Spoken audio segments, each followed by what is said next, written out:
ప్రయాగరాజ్కి వచ్చామండి. ప్రయాగరాజ్ దగ్గర ఏంటంటే మనం త్రివేణి సంగమానికి వెళ్ళాలి అని అంటే మన వెహికల్స్ అంటే ఇప్పుడు మాకు బస్సులు ఏర్పాటు చేశారు కదా, ఆ బస్సులు ఏమీ వెళ్ళవు. ఆ బస్సులు కొంత ప్లేస్ వరకు వచ్చి ఆపేస్తారు. మేమే కాదు, ఏ యాత్ర చేసినా కూడా ఇలాగే జరుగుతుంది.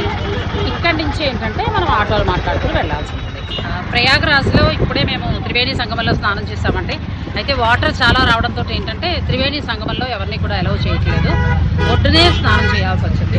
అయితే ఎటువంటి ఫెసిలిటీస్ అయితే ఇక్కడ ఉండవండి. స్నానం చేసిన తర్వాత మనకి బట్టలు మార్చుకోవడానికి కానీ ఏమి ఉండదు. కొంచెం మనం ఇబ్బంది పడి మనం మార్చుకోవాల్సిందే. ఇక త్రివేణి సంగమం గురించి అందరికీ తెలిసిందే, అయినా కూడా మరొకసారి మనం తెలుసుకుందాం. 3 నదుల సంగమమే త్రివేణి సంగమం. ఇక్కడ కనుక మనం స్నానం ఆచరిస్తే పాపకథలన్నీ కూడా నశిస్తాయని చెప్తారు. అలాగే ఈ క్షేత్రంలో కనుక మరణిస్తే పునర్జన్మ ఉండదు అని కూడా చెప్తారు. చాలా పవిత్రమైన ప్రదేశం అండి ఇది.